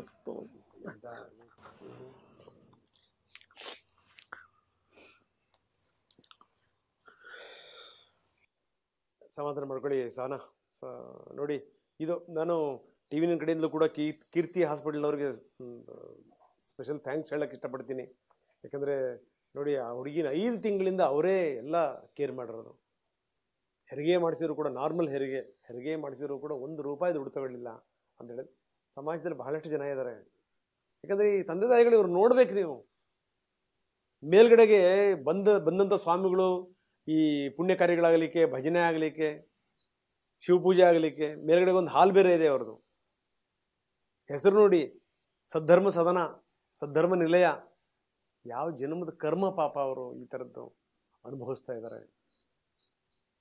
ಯಾವ ಜನ್ಮದ ಕರ್ಮ ಸರ್. ನಾನು ತುಂಬ ಜನ ಇತ್ತೀಚಿನ ದಿನಗಳಲ್ಲಂತೂ ಈ ಮೊಬೈಲ್ ಅನ್ನುವಂಥದ್ದು ಒಂದು ಬಂದುಬಿಡುತ್ತಲ್ಲ, ರಾದ್ಧಾಂತ ಸರ್, ರಾದ್ಧಾಂತ. ಇದು ತುಂಬ ಜನರಿಗೆ ಪಾಠ ಆಗಬೇಕು ಯಜಮಾನ್ರೆ. ನೀವು ಭಾಳ ದುಃಖದಲ್ಲಿದ್ದೀರಿ, ಬೇಸರದಲ್ಲಿದ್ದೀರಿ. ನೋಡಿ, ಏನು ಸರ್, ನೀವು ಈಗ ವಯಸ್ಸಾದ್ಮೇಲೆ ಮಗ ನೋಡ್ಕೋಬೇಕು. ನೀವು ಅವನ್ನ ನೆನೆಸ್ಕೊಂಡು ಕಣ್ಣೀರಲ್ಲಿ ಕೈ ತೊಳೆಯುವಂಥ ಸ್ಥಿತಿ ಬಂದರೆ ಹೆಂಗೆ ಯಜಮಾನ್ರೆ? ಹೆಂಗಿದು?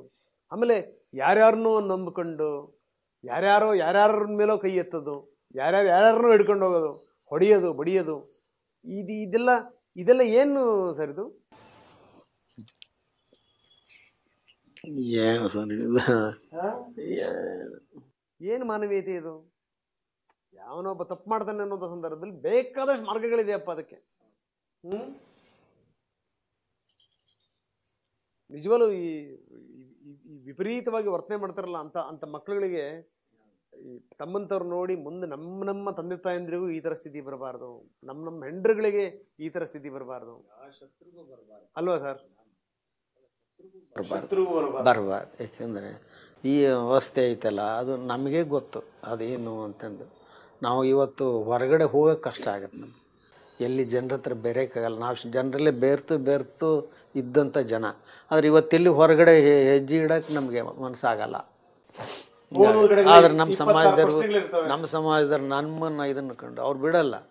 ಸಮಾಜದವರು ನಮಗೆ ಆತ್ಮಸ್ಥೈರ್ಯ ಕೊಟ್ಟು ಇದು ಮಾಡಿ ಅಷ್ಟೆಲ್ಲ ನಮ್ಗೆ ಸಪೋರ್ಟ್ ಮಾಡ್ತಾಯಿದ್ದಾರೆ. ಅವರೆಲ್ಲರೂ ನಮ್ಮ ಸ್ನೇಹಿತರಿರ್ಬೋದು, ನಮ್ಮ ಬಂಧು ಬಳಗ ಇರ್ಬೋದು, ಸಮಾಜದಿರ್ಬೋದು, ಎಲ್ಲರೂ ನಮಗೆ ಪ್ರತಿ ಹೆಜ್ಜೆಗೂ ನಮ್ಮನ್ನು ಕಾಪಾಡ್ತಾ ಇದ್ದಾರೆ. ಇಲ್ಲ ಸರ್, ಇಲ್ಲ ನೀವು ಯೋಚನೆ ಮಾಡಬೇಡಿ. ಆಮೇಲೆ ಇದು ನಮ್ಗೆ ಎಲ್ಲರೂ ಆತ್ಮಸ್ಥೈರ್ಯ ಹೇಳೋದೇನೆಂದರೆ, ನೀವು ಮಾಡಿದ ಪುಣ್ಯನೋ ಏನೋ ಗೊತ್ತಿಲ್ಲ, ನಿನ್ನ ಮಗ ಹೆಣ ಸಿಕ್ಕೈತಿ, ಸತ್ತಿದ್ರು ಚಿಂತಿಲ್ಲ, ಹೆಣ ಸಿಕ್ಕೈತಿ, ಅದೆಲ್ಲ ಚರಂಡಿ ಉಳ್ದು ಹೋಗಿದ್ರೆ ನಿಮ್ಮ ಮಗ ಹುಡ್ಕೊಂತಲೇ ಇರ್ಬೇಕಾಯ್ತು ನೀವು ಅಂತಂತೇನು ಹೇಳ್ತಾರೆ. ಅದೇನೋ ದುರಾದೃಷ್ಟ, ಅವನು ಕೆಡಬೇಕಾದ್ರೆ ದಂಡೆ ಮೇಲೆ ಬಿದ್ದು ಹೋಗೈತೆ, ಇಲ್ಲ ಅವ್ರು ಚರಂಡಿ ಬಿದ್ದರೆ ಸಿಗ್ತಾನೆ ಇರಲಿಲ್ಲ ಅಂತಲೂ ಎಲ್ಲರೂ ಹೇಳ್ತಾರೆ. ಅದೇನು ಸತ್ಯನೋ ಇಲ್ಲೋ ಗೊತ್ತಿಲ್ಲ ನಮಗೆ, ಆ ಚರಂಡಿ ಏನಂತನೂ ಗೊತ್ತಿಲ್ಲ, ಎಲ್ಲರೂ ಹಂಗೆ ಹೇಳ್ತಾರೆ. ಆಯ್ತು ರೀ, ನಿಮ್ಮ ಮಗ ಮಣ್ಣು ಮಾಡೋಕ್ಕಾದ್ರೆ ಸಿಕ್ಕಿದಾನಲ್ಲ ಅಂತಂತಾರೆ. ಏನು ಹೇಳ್ತೀರಿ? ಇವು ಎಷ್ಟು ನೋವಾಗುತ್ತೆ ನಮಗೆ. ಇಲ್ಲ ಸರ್, ನಿಮ್ಮನ್ನು ಸಮಾಜ ಕೈ ಬಿಡಲ್ಲ, ನೀವು ಯೋಚನೆ ಮಾಡಬೇಡಿ. ನಾವು ಏನೇ ನೀವು ಸಮಾಧಾನ ಮಾಡ್ಕೊಳ್ಳಿ, ನೀವು ಮರ್ತು ಬಿಡಿ ಅಂದ್ರೆ ನಾವು ನಮ್ಮ ಬಾಯಿ ಮಾತಿಗೆ ಅಷ್ಟೇ ನಿಮಗೆ ಹೇಳೋದು. ಆದರೆ ಮರೆಯೋಕ್ಕೆ ಸಾಧ್ಯನಾ ಯಜಮಾನ್ರೆ? ಇದನ್ನು ಮರೆಯೋಕ್ಕೆ ಸಾಧ್ಯನಾ? ಆದರೆ ಒಂದೇ ಒಂದೇನು ಅಂತಂದರೆ ಆ ತಾಯಿ ಭವಿಷ್ಯ, ನಿಮ್ಮ ಮೊಮ್ಮಗನ ಭವಿಷ್ಯ.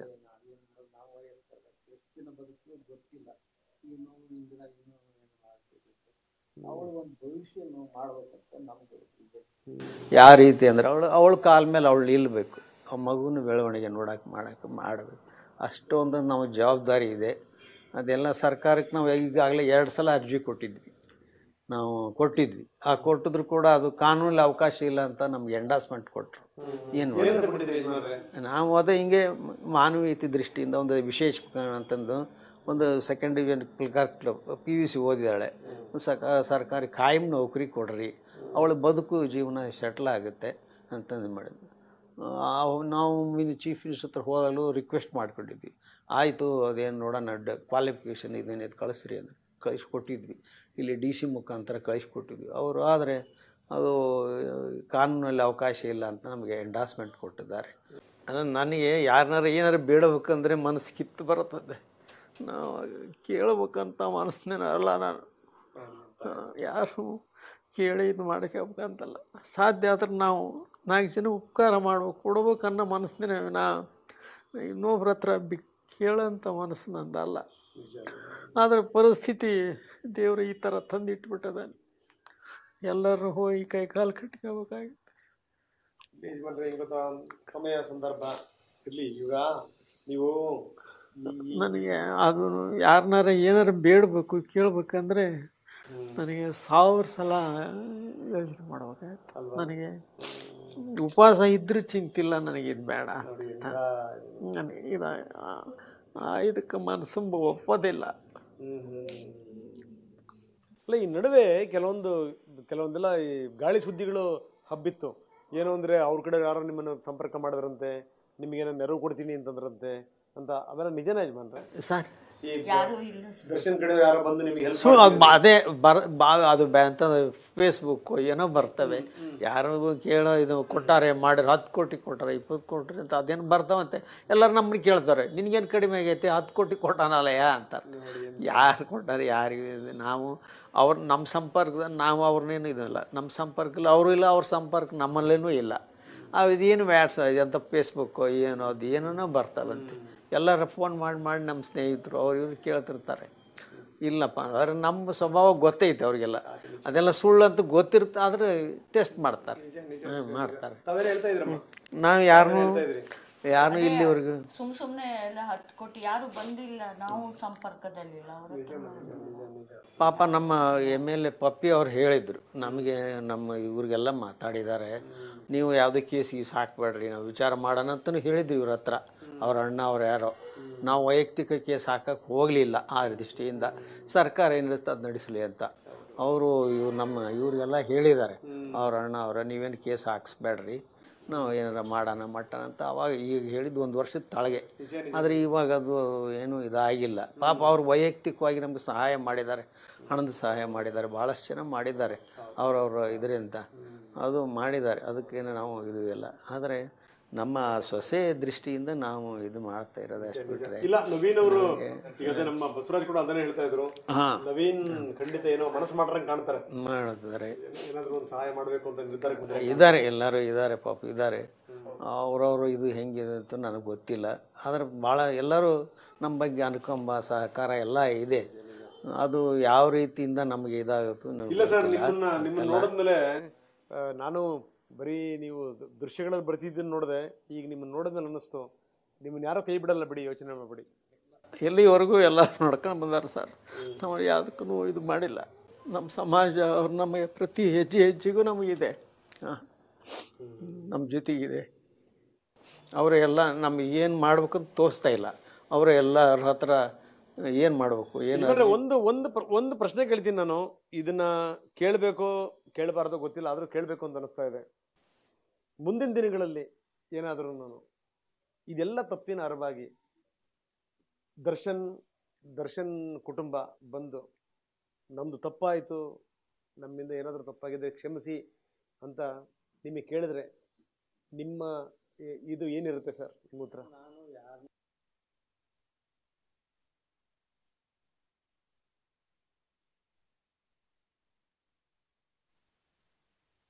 ನಾನು ದಿನ ನೀವು ತಪ್ಪು ತಿಳ್ಕೊಬೇಡ್ರಿ. ನಾನು ಪೂಜೆ ಮಾಡ್ಬೇಕಾದ್ರೆ ಒಂದು ಹಾಡು ಹೇಳ್ಕೊಂತೀನಿ. ಅದು ಸರ್ಪಭೂಷಣ ಶಿವಯೋಗಿಗಳು ಅಂತ ಕೇಳಿದಲ್ಲ. ಅದು ಏನಂದರೆ ಅದರ ಒಂದು ಏನು ಬರುತ್ತೆ ಅಂದರೆ, ಬಿಡು ಬಾಹ್ಯದೊಳು ಡಂಭವ ಮಾನಸದೊಳು ಎಡೆಬಿಡಿದರು ಶಂಭುವ ಅಂತ. ಮನಸ್ಸಿನಲ್ಲಿ ನೀನೇನು ಬೇಡ, ಮನಸ್ಸಿನಲ್ಲಿ ನೀನು ಮಾಡು. ಅದರ ಏನೇನು ಹೇಳ್ತಾನೆ, ಜನ ನಿನ್ನನ್ನು ಮೆಚ್ಚಿದರೆ ಶಿವ ಮೆಚ್ಚುವನೇ. ನಿನಗೆ ಅದೇ ಅರ್ಥ ಹೊಡುತ್ತೆ. ಜನರೆಲ್ಲೋ ನಿನ್ನನ್ನು ದೊಡ್ಡಾತನೆಂದರೆ ಚಿನ್ಮಯ ಶಿವನೇನು ಅರಿಯನೇ ಮರಳೆ ಅಂತ. ಜಗತ್ತಿಗೆ ಈಗ ದೊಡ್ಡನಂತ ಎಲ್ಲರೂ ಹೇಳ್ತಾರೆ, ಅದು ದೇವ್ರಿಗೆ ಗೊತ್ತಿಲ್ವಾ? ಮನದಲ್ಲಿ ಶಿವ ಮಾನವ ಮಾಡಿಕೊಂಡಿವ, ಮನ ಮೆಚ್ಚಿ ನಡೆದರೆ ಶಿವ ಮೆಚ್ಚುವ ಅಂತ. ನಾವು ಮನಸ್ಸು ನಾನು ಹೇಳ್ಕೊಂತೀನಿ, ನನ್ನನ್ನು ನಾನು ಎಚ್ಚರಿಸ್ಕೊಂತೀನಿ. ನಾನು ಬಿಡು ಬಾಹ್ಯದೊಳು ಡಂಬವ ಮಾನಸದೊಳು ಎಡೆಡಿದರು ಶಂಭುವ, ಜನರೇನು ಬಲ್ಲರು ಒಳಗಾಗ ಕೃತ್ಯವ ಮನವನರಿಯದ ಕಳ್ಳತನವಿಲ್ಲ ಅಂತ. ಜನರು ಮೆಚ್ಚಲು ಶಿವನು ವೈಬೇರೆ ಅಂತ. ಜನ ಮೆಚ್ಚದಿರೆ ಶಿವ ಬಿಡುತ್ತೀಹೇನೆ ಅಂತ. ನಾವೇನು ಮಾಡಿದ್ದದು ನನಗೆ ಭಗವಂತಗೆ ಗೊತ್ತಿರುತ್ತೆ. ಅದು ನಾನು ದಿನ ಒಂದು ಪದ್ಯ ಹೇಳ್ಕೊಂಡು, ಅದು ಭಾಳ ನನಗೆ ಪ್ರತಿದಿನದ ನಿತ್ಯದ ಒಂದು ಅಭ್ಯಾಸ ನಂದು. ಹಾಗೆ ಅದು ನಾವೇನು ಜನರನ್ನು ಮೆಚ್ಚುವಂಥದ್ದು ಏನು ಅವಶ್ಯಕತೆ ಇಲ್ಲ. ನನಗೆ ಯಾರನ್ನೂ ನನಗೆ ಮೆಚ್ಚಬೇಕಂತ ಪಶ್ಚಾತ್ತಾಪ ಪಡಲಿ, ಪಶ್ಚಾತ್ತಾಪ ಮಾಡಲಿ. ಅವ್ರಿಗೆ ಏನಾಗುತ್ತೋ ಬಿಡುತ್ತೋ ಗೊತ್ತಿಲ್ಲ. ನನ್ನ ಏನಂದರೆ ತಪ್ಪಿದವರಿಗೆ ಶಿಕ್ಷೆ ಆಗಬೇಕಷ್ಟು. ಯಾರು ತಪ್ಪಿದ್ರಂತ ಕೋರ್ಟ್ ತೀರ್ಮಾನ ಮಾಡೋದು ನಾನೇನು ಹೇಳಲ್ಲ. ಯಾರು ತಪ್ಪಿಸ್ತಿದ್ರು ಅವ್ರು ಶಿಕ್ಷೆ ಆಗಬೇಕು. ಅದರಿಂದ ನನ್ನ ಮಗನಿಗೆ ಒಂದು ಆತ್ಮಶಾಂತಿ ಸಿಗುತ್ತೆ ಅನ್ನೋ ಒಂದು ಭಾವನೆ ನನಗೆ ತಯಾರಿದೆ. ನೀವೇನಂತೀರಿ ಈ ವಿಚಾರಕ್ಕೆ? ನಮಗೇನೇ ಇದ್ರೂ ಅವರೇ ನಮಗೆಲ್ಲ. ನಮಗೆ ಇಬ್ಬರು ಗಂಡ ಹೆಂಡತಿಗೆ ಏನು ಮಾತಾಡಬೇಕು ಏನು ಮಾಡಬೇಕು ಅನ್ನೋದು ಗೊತ್ತಾಗಲ್ಲ. ಆ ಟೈಮಲ್ಲಿ ನಾವು ಅವ್ರನ್ನೇ ಹಿಡ್ಕೊಂಡು ನಾವು ಪ್ರತಿಯೊಂದಕ್ಕೂ ಅವ್ರನ್ನೇ ಅವರೇ ಇದ್ದಾರೆ, ನಮ್ಮ ಅಣ್ಣ ಇದ್ದಾರೆ, ಅವರು ಚರ್ಚೆ ಮಾಡ್ತಾರೆ. ಈಗ ಅಲ್ಲಿ ಮಗ ಸತ್ತಾಗಿಂದ ಇಲ್ಲಿವರೆಗೂ ಇವತ್ತವರೆಗೂ ಅವರೇ ನಮಗೆಲ್ಲ ಇದ್ದೇ ಎದುರಿಗಿದ್ದಾರೆ. ಸಂಬಂಧಿಕರು ಹೌದು, ಮತ್ತೆಲ್ಲ ಕಡೆಯಿಂದನೂ ನಮಗೆ ಸಹಾಯ ಮಾಡಿದ್ದಾರೆ. ಯಾರೇ ಬರಲಿ ನಾವು ಅವರಿಗೆ ಫೋನ್ ಮಾಡ್ತೀವಿ. ಯಾಕೆಂದ್ರೆ ನಮ್ಮ ಗಂಡ ಹೆಂಡತಿಗೆ ನಾವು ಏನು ಮಾತಾಡ್ತೀವಿ ಅನ್ನೋದು ಅವ್ರನ್ನ ಬಿಟ್ಟು ನಾವು ಮಾಡಬಾರ್ದು. ಇವತ್ತವರೆಗೂ ನಮ್ಮನ್ನು ಅವ್ರು ಕಾಪಾಡ್ಕೊಂಡು ಬಂದಿದ್ದಾರೆ, ಮುಂದೆ ಆಗಲಿ.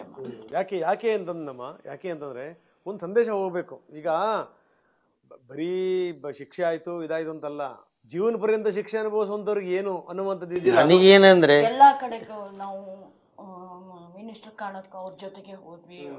ಅಲ್ಲ, ನಾನು ಯಾಕೆ ಅವರೇ ಬಂದು ಏನಾದರೂ ಸಹಾಯ ನೆರವನ್ನು ಕೊಡ್ತೀವಿ, ನಾವು ದಯವಿಟ್ಟು ನಮ್ಮಿಂದ ತಪ್ಪಾಗಿದೆ ಅಂತಂದ್ರೆ ನಿಮ್ಮ ಮನೋಭಾವನೆ ಯಾಕೆ ಅಂತಂದ್ರೆ ಗೊತ್ತಾಗಬೇಕು ಸಮಾಜಕ್ಕೆ ಅಟ್ಲೀಸ್ಟ್ ಯಾವುದು ನಾವಾಗೆ ನಾವು ನಿರ್ಧಾರ ತಗೊಳಕ್ಕೆ ಒಪ್ಕೊಳ್ಳಲ್ಲ. ಯಾಕೆಂದ್ರೆ ಸಮಾಜ ಅವರು ಎಲ್ಲ ಮಾಡಿದ್ದಾರೆ, ನಮಗೆ ಅವರೇ ಸಹಾಯ ಮಾಡಿದ್ದಾರೆ.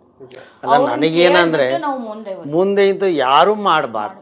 ಯಾವುದೇ ಒಂದು ಅಪರಾಧ ಆಗಿದ್ರೆ ನನ್ನನ್ನ ಒಂದು ಮಗನ ಇದನ್ನ ಎಲ್ಲರೂ ಕೂಡ ಒಂದು ಪಾಠ ಆಗ್ಬೇಕಂತ ಅಷ್ಟೇನೆ. ಆಗಬೇಕು, ಆಗಿದೆ, ಈಗ ಆಗಿದೆ, ಹೋಗಿದೆ, ತಪ್ಪಾಗಿದೆ, ಎಲ್ಲ ಆಗಿದೆ. ಅದು ಪುನರಾವರ್ತಿ ಯಾವ ಕಾರಣಕ್ಕೂ ಯಾರಿಗೂ ಆಗಬಾರ್ದು ಅಂತ ನಾನು ಹೇಳೋದು. ನನಗೆ ಇಷ್ಟೇ ನನ್ನ ಆಸೆ ಇರೋದು. ಮನುಷ್ಯತ್ವ ಇರಬೇಕು ಮನುಷ್ಯನಲ್ಲಿ. ಮನುಷ್ಯತ್ವ ಇಲ್ಲಿ ಕಳ್ಕೊಂಡು ಮಾಡಿದ್ರೆ ಅದೇನು ಪ್ರಯೋಜನ ಆಗಲ್ಲ. ಎಲ್ಲರಿಗೂ ತಪ್ಪು ಅನ್ನೋದು ಇರುತ್ತೆ, ಮನುಷ್ಯನ ಸ್ವಭಾವದಲ್ಲಿ ತಪ್ಪು ಇರ್ತವೆ. ಆದರೆ ಆ ತಪ್ಪನ್ನು ಯಾವ ರೀತಿ ಇದು ಮಾಡಬೇಕು ಅದು ಮಾಡಬೇಕು. ಒಂದು ದಾರಿ ಕಲ್ಸಕ್ಕೆ ದಾರಿ ಇರ್ತವೆ, ಬುದ್ಧಿ ಒಳಗೆ ದಾರಿ ಇರ್ತವೆ. ಎಂತೆಂಥ ತಪ್ಪುಗಳು ಮಾಡಿರ್ತಾರೆ ಜೀವಮಾನದಲ್ಲಿ, ನಾವು ನೋಡಿರ್ತೀವಿ. ಆದರೆ ಎಲ್ಲದಕ್ಕೂ ಕೊಲೆ ಅನ್ನೋದು ಅದು ಅಸ್ತ್ರ ಅಲ್ಲ, ಅಥವಾ ಒಂದು ಪರಿಹಾರ ಅಲ್ಲ ಕೊಲೆ. ಅದಕ್ಕೆ ಬೇರೆ ರೀತಿ ಮಾರ್ಗಗಳಿದಾವಲ್ಲ, ಅದನ್ನು ಮಾಡಬೇಕು. ಬೇಕಾದಷ್ಟು ಸಂಘ ಸಂಸ್ಥೆಗಳು ಇರ್ತವೆ, ತಮ್ಮಂಥ ಮಾಧ್ಯಮಗಳು ಇರ್ತವೆ. ಅವು ಮುಖಾಂತರ ಏನಾರು ಒಂದು ವ್ಯವಸ್ಥೆ ಮಾಡಬೇಕಂತ ನನ್ನ ಒಂದು ವಿನಂತಿ, ಎಲ್ಲ ಸಮಾಜಕ್ಕೆ ನನ್ನ ವಿನಂತಿ. ಅಲ್ಲ, ನನಗೆ ಭಾಳ ಆಶ್ಚರ್ಯ ಅಂತ ಅನಿಸಿದ್ದೇನು ಅಂತಂತಂದರೆ, ಈ ನೀವು ಮಾತಾಡುವಂಥ ಸಂದರ್ಭದಲ್ಲೂ ಕೂಡ ಎಂದೂ ಒಂದು ಸರಿನೂ ನೀವು ಗಂಡ ಹೆಂಡತಿ ದರ್ಶನ್ನವ್ರಿಗಾಗಿರ್ಬೋದು, ಅವರ ಜೊತೆಗಿದ್ದಂಥವ್ರಿಗಾಗಿರ್ಬೋದು, ಒಂದು ಏಕವಚನದ ಶಬ್ದ ಬಳಸಿಲ್ಲಮ್ಮ ನೀವು. ಎಂಥ ಸಂಸ್ಕಾರ ನಿಮ್ಮದು! ಹಾಂ, ಅವರು ಇವರು ಅಂತ ಬಳಸ್ತೀರಿ ನೀವು. ಮೊನ್ನೆ ಯಾರೋ ಸನ್ಮಾನ್ಯ ಅಂತಂದು ಸೇರಿಸಿದ್ರಿ ತಾವು. ಏನು ಯಜಮಾನ್ರೆ, ಹೆಂಗೆ ಅವರು ಯಾಕೆ ಹಂಗೆ ಮಾಡಿದಾರೋ ಅರ್ಥ ಗೊತ್ತಿಲ್ಲ. ಅವ್ರಿಗೆ ಯಾವ ರೀತಿಯ ಏನು ನನಗೆ ಇವತ್ತು ಆಶ್ಚರ್ಯ ಅನಿಸುತ್ತೆ. ಅಷ್ಟು ದೊಡ್ಡ ಒಂದು ನಾನು ವೈಯಕ್ತಿಕ ನಟರವರು ದೇಶಕ್ಕೆ ಸಮಾಜಕ್ಕೆ ಒಂದು ಪಾಠ ಹೇಳ್ಕೊಡೋಂಥ ಸ್ಥಿತಿ. ಸಿನಿಮಾ ಅಂದರೆ ಆ ಸಿನಿಮಾದ ಮುಖಾಂತರ ಜನರಿಗೆ ಒಂದು ನೀತಿ ಪಾಠ ಹೇಳಬೇಕಲ್ಲ. ಆ ಪಾಠ ಹೇಳೋಂಥವ್ರು ಈ ರೀತಿ ಆಗಿದೆಯಲ್ಲ ಅಂತ ನನಗೆ ಭಾಳ ಖೇದ ಆಗುತ್ತೆ, ಒಂಥರ ದುಃಖ ಆಗುತ್ತೆ. ಒಂಥರ ಏನು ಅವರಿಗೆ ಯಾವ ರೀತಿ ಅವ್ರಿಗೆ ಸಂಬೋಧನೆ ಮಾಡ್ಬೇಕಂತೂ ಗೊತ್ತಿಲ್ಲ. ಥ್ಯಾಂಕ್ ಯು ಅಮ್ಮ, ಥ್ಯಾಂಕ್ ಯು ಮಾ, thank you very much. So ಇದು ನೋಡಿ, ಜೂನ್ಗೆ 1 ವರ್ಷ ಆಯಿತು. ಏನಪ್ಪ ಒಂದೇ ಒಂದು ಸಮಾಧಾನ ಅಂತಂತಂದರೆ, ಈಗ ಒಂದು ಪುಟ್ಟ ಕಂದ ಬಂದಿದೆ. ಆ ತಾಯಿಗೂ ಕೂಡ ನಾನು ಆರಂಭದಲ್ಲೇ ಹೇಳಿದೆ, ಕನಸುಗಳು ಚಿಗುರೊಡೆದಿವೆ, ಕನವರಿಕೆಗಳಿವೆ, ನನ್ನ ಮಗನನ್ನು ತುಂಬ ದೊಡ್ಡ ವ್ಯಕ್ತಿ ಮಾಡಬೇಕು ಅಂತ. ಸೊ ಸಮಾಜ ಇವ್ರ ಜೊತೆಗೆ ನಿಂತಿದೆ, ಮುಂದೆ ಕೂಡ ನಿಲ್ಲುತ್ತೆ.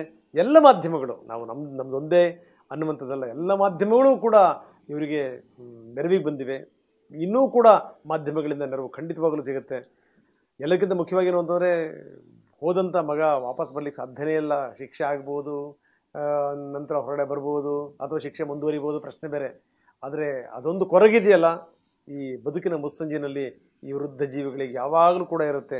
ಚಿಕ್ಕ ವಯಸ್ಸಲ್ಲೇ ಗಂಡನ್ನು ಕಳ್ಕೊಂಡಿರುವಂಥ ಹುಡುಗಿ ಈಗ ಎಲ್ಲವನ್ನೂ ಕೂಡ, ತನ್ನ ಸುಖ ಸಂತೋಷ ನೆಮ್ಮದಿ ಅದೆಲ್ಲವನ್ನೂ ಕೂಡ ತನ್ನ ಮಗುವಿನಲ್ಲಿ ನೋಡ್ತಾ ಇದ್ದಾರೆ. ಆಕೆಗೂ ಕೂಡ ಒಂದು ಕೆಲಸ ಸಿಗಬೇಕು, ಇಡೀ ಸಮಾಜ ಆಕೆಗೆ ಆಶೀರ್ವಾದ ಮಾಡಬೇಕು ಅಂತ ಹೇಳ್ತಾ ಈ ವಿಶೇಷ ಕಾರ್ಯಕ್ರಮ ಮುಗಿಸ್ತಾ ಇದ್ದೀನಿ.